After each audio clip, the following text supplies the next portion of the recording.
안녕하세요. 파산관제의 홍익표 변호사입니다. 이번 시간에는 파산제도의 그 중요 변혁기에 대해서 한번 시간 나는 대로 한번 살펴보도록 하겠습니다. 과거를 회고하는 모습도 있고 지금 현재 우리가 파산관제인 사무실이나 시청대리인 사무실에서 제출하는 어떤 그 서류, 그거의 어떤 연역이라든가 이런 것도 좀 살펴볼 수가 있습니다.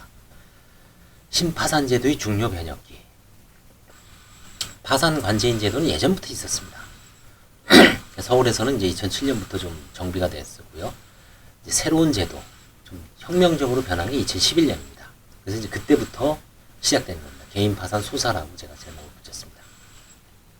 첫째, 예납 비용을 대폭 축소했죠. 그전에는 뭐 100만원, 200만원, 300만원, 많은 경우 500만원. 물론 선임 비율은 거의 10%도 안 됐을 때죠. 판사가 봐서 큰 사건이나 중요한 사건이나 문제가 된 사건만 집어서 했습니다. 근데 이제 새로운 제도는 관제인 예납 비용을 30만원으로 원칙으로 하고 좀 어려운 분들은 절반, 15만원, 20만원. 그 다음에 좀 사안의 어떤 난이도에 따라서 이제 50만원, 70만원, 100만원, 200만원 이런 식으로 증감하는 형태로 대폭 축소했죠. 그 다음에 관제인 보고서 및 배당 절차를 아주 간이화했습니다. 그래서 한 2번, 3번의 어떤 서류로 배당 절차를 완료할 수 있게끔 했습니다. 2-3번의 절차로. 옛날에는 일일이 다 하나하나의 어떤 다 해서 뭐 10가지, 20가지가 됐었죠. 그거를 간이화했습니다. 그래서 시범 실시를 한 다음에 2011년 9월부터 2012년 3월부터 전변화가 이거 이제 아마 전국적으로 퍼졌을 겁니다. 그 다음에 이제 여러분 지금 보험 조회 결과서 내죠. 생존자 보험 가입 내역 조회. 그게 예전에는 내지 않은 서류였습니다. 어느 순간에 이제 발견을 해서 보험 조회 결과서 생존자 보험 가입 내역 조회라고도 하죠.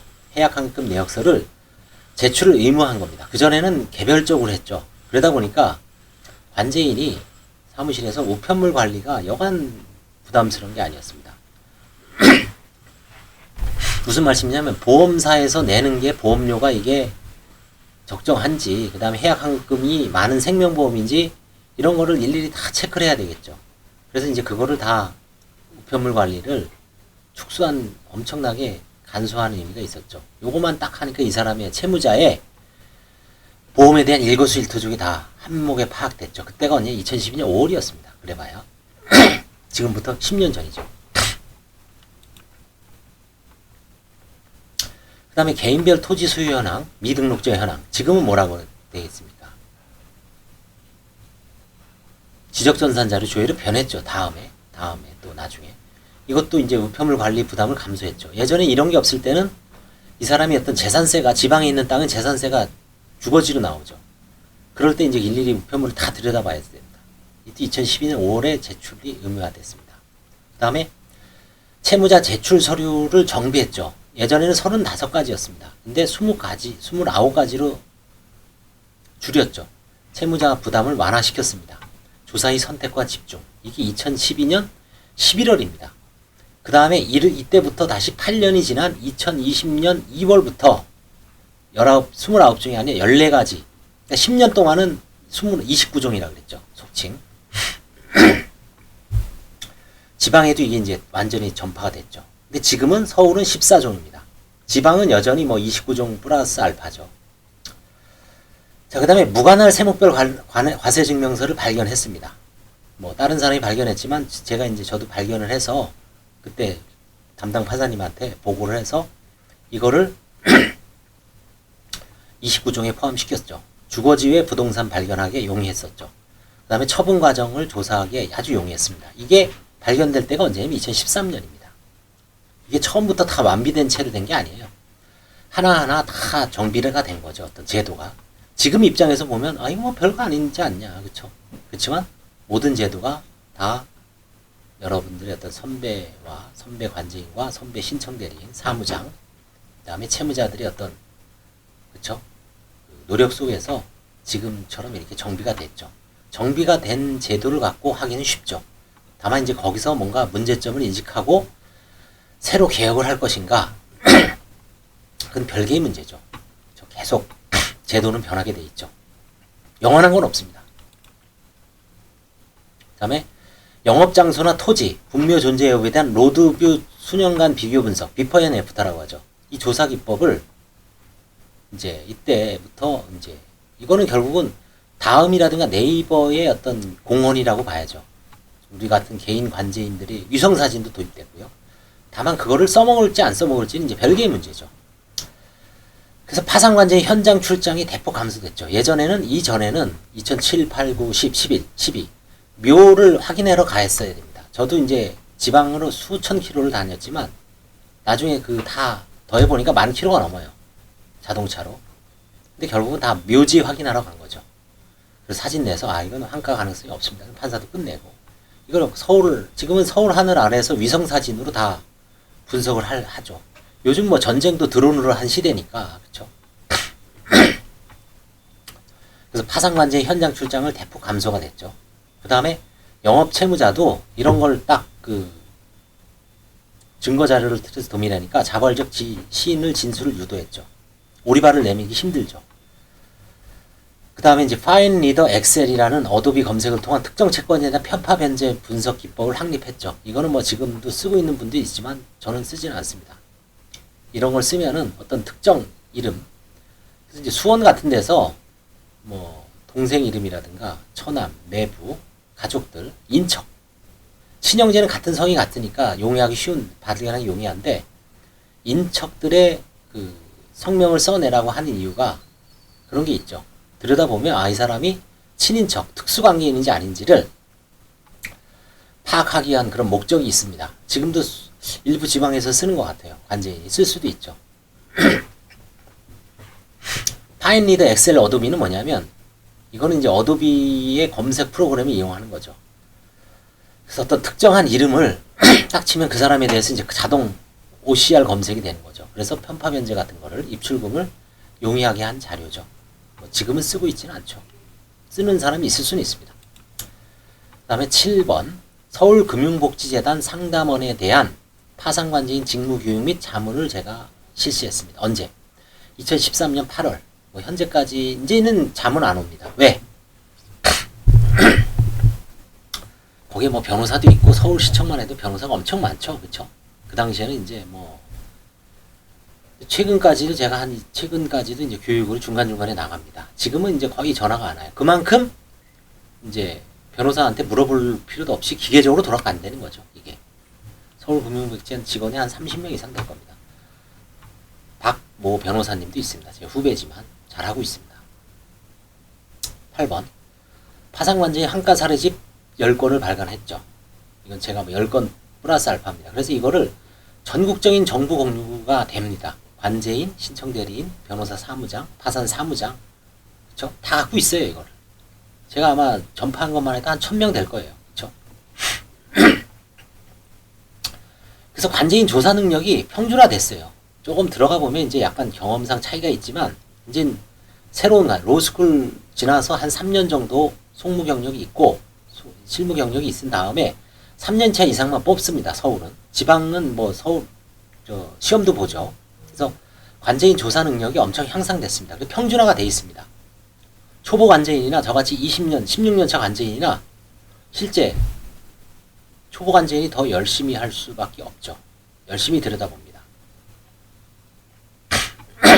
그 다음에 개인 파산 쟁점 내지 이슈도 거의 다 발굴이 됐어요. 이제는 일부 상속재산 파산에 좀 남아있고, 아직도 이제 해결 못한 건 있지만, 그거는 이제 뭐 영원한 숙제죠. 계속, 이제, 지금 코로나 때문에 한 2년 정도 세미나가 중단돼 있지만, 뭐 계속 내부적으로 단톡방이나 이런 데서 관제인들끼리 이제 의논을 하고 있죠. 그러니까 아마 이제 계속 이제 이슈는 발굴될 겁니다.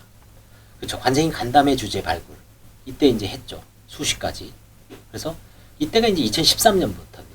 그래서 이제 발굴을 해서 2014년 9월부터는 이제 세미나를 한 거죠. 한 6년 정도 해왔죠. 코로나 전까지. 6년 정도니까 한 60차례 이상 했습니다. 이때는 이제 제가 주제를 발굴해서 이제 개인적으로 요걸 토대로 해서 이제 14년도에 그런 모임을 결성한 거죠. 9번 파산 관제인 환가 200건 및 면책 사례 1100건에 대해서 네이버 지식인에다가 전문가 게시판 데다가 제가 업그레이드를 했습니다. 그래서 아마 수많은 신청 대리인들도 보고 파산 채무자들도 보고 대리인들 사무장들도 봐서 어떤 사건에서 어떤 게 환가가 되는지를 기준을 잃은 예측 가능성은 확보가 됐죠. 그래서 채무자 스스로 면책 가능성을 자가 진단할 수 있죠. 그래서 이걸 토대로 해서 제가 최근에는 또 자가 진단표까지 만들어줬죠. 그걸로 상담할 때 쓰라는 얘기입니다. 아니면 그걸 머리에 놓고 거기에 있는 걸 다 체크하면 되죠. 가로 세로로. 행위하고 재산별로. 그러면 한 목에 5분 내지 10분이면 진단이 가능합니다. 컴퓨터를 안 돌려도. 그렇죠? 개인 파산에서 뭐 그렇게 심각한 게 없거든요. 네이버 지식에는 아직도 깔려 있을 거예요. 그렇죠? 지금 제가 하는 게 3,500건이니까 2013년이 벌써 10년 전이죠. 9년 전이죠. 이때 거의 한 1,300~1,400건, 거의 한 3분의 1 정도를 뭐 다 게시했죠. 10번. 신청서 부본 제출을 의무화했습니다. 예전에는 법원에 제출한 거를 우리가 복사해 왔어요. 지금은 전자수송 의무화가 돼서 다운로드 받죠. 예전에 일일이 직원들을 다 보냈습니다. 이 복사만 하는데 10시간 이상 걸렸죠. 지금은 보조인들도 다운로드 받아서 뭐 사무실에서 출력하는 데도 있고 전자기록을 다운받아서 보는 데도 있고 사무실별로 천차만별입니다. 저희들은 아무래도 이제 사무장들이 노장이다 보니까 출력해서 봅니다. 이게 나이가 들수록 뭔가 온라인 환경에서 이렇게 하는 게 익숙치가 않죠. 근데 잘하는 분들은 뭐 온라인에서 다 하죠. 모니터를 그냥 태블릿 PC도 이용해서 거기다가 놓고 보고 하고 그 다음에 기본 업무는 여기서 하고 그 다음에 뭐 컴퓨터도 다 더블 모니터죠. 저도 지금 더블 모니터로 지금 방송을 하고 있지만 모니터 뭐 한 서너 대 쓰는 데도 있을 수가 있어요. 아니면 큰 모니터 쓰고 그건 이제 알아서 하는 거죠. 그렇죠? 그래서 10개씩 한번 완전히 소사를 한번 쭉 보고 지금 업무가 이렇게 뭐와 연결되는지 그렇죠? 그 다음에 개선점은 뭐고 앞으로 개선해야 될 방은 뭔지 이거를 한번 회고를 할 수 있고 뭐 나름대로 의미가 있는 방송이라고 생각해요. 그렇죠?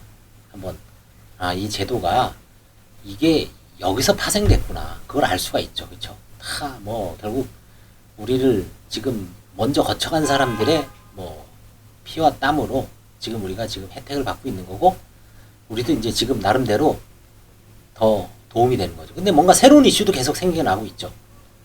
코인 어떻게 할 것인가? 지금 뭐 아무도 대답 못 합니다. 비트코인 어떻게 할 것인가? 저도 이번에 이제 코인 팔아야 돼요. 도지코인 상속재산 파산해서 3만 개가 나왔더라고요. 계산해 보니까 뭐 한 300만 원 되는데 이거 이제 팔아야 돼요. 망인이 주식, 외국 주식 지금 사놓은 게 있고 국내 주식 카카오 같은 거 있더라고요. 14,000 얼마인데 5만 얼마인가? 하여튼 그 뭐 몇백 주 있습니다. 팔아야 돼요. 이 주식 같은 거 어떻게 팔 것인지, 코인 어떻게 할 것인지. 이 10년 전, 9년 전에는 감히 생각도 못한 거죠. 그렇죠? 그때는 뭐 코인이 있을 수도 있지만 이게 문제된 상상도 못했죠. 앞으로 향후 또 10년. 저는 지금 2022년도 얘기하고 있지만 여러 후배 관제인들이나 아니면 후배 법조인들, 후세대들은 우리 아들, 딸, 손자들은 2030년도에는 또 뭘 갖고 그때 이제 저는 뭐 은퇴해 있을 거나 아니면 이제 노장이 돼 있겠죠. 나이도 60, 70, 그쵸? 60대에서 70대 사이입니다. 그때는 또 새로운 세대들이 뭐 파산이라는 제도가 인류가 멸망할 때까지는 제도는 잔존할 겁니다. 뭔가 어려워서 빚에 허덕이는 사람을 구제해주자는 이거는 결국은 뭐 먼 역사에서 성경에부터 출발하는 거 아닙니까? 성경, 그쵸? 성서, 기독교, 그쵸? 우리나라 고대에도 있었고 그렇기 때문에 아마 인류가 멸망할 때까지는 계속 그쵸? 우주로 우주선에 해서 화성을 가고 목성을 갈 때까지 그때도 계속 남아 있을 겁니다. 그래서 짧은 우리가 뭐 인류가 살아봐야 한 60, 70년 살고 관제 업무 많이 해봐야 얼마나 하겠습니까? 그쵸? 내가 뭐 이제 16년 했다 그래 봐야 그쵸? 아주 세 발의 피죠. 밑에 있는 세대는 30년, 40년 할 수도 있고 오래 했다 그래서 중요한 게 아니라 그 속에서 뭔가 의미 있어서 이걸 사회적으로 전파를 하고 동료들 그쵸? 좀 일깨우고 그쵸? 도움이 되고 정보 공유 차원에서 저거 하는 거니까 앞으로도 뭔가 새로운 이슈가 계속 튀어나올 겁니다. 그때 대비해서 이게 지금 최근까지 제가 정리 못했는데 한 60 몇 번까지 있어요. 그래서 한 대여섯 번 정도로 해서 10분에서 20분 정도로 이제 뭔가 새로운 아이디어를 또 도출해낼 수 있겠죠. 감사합니다.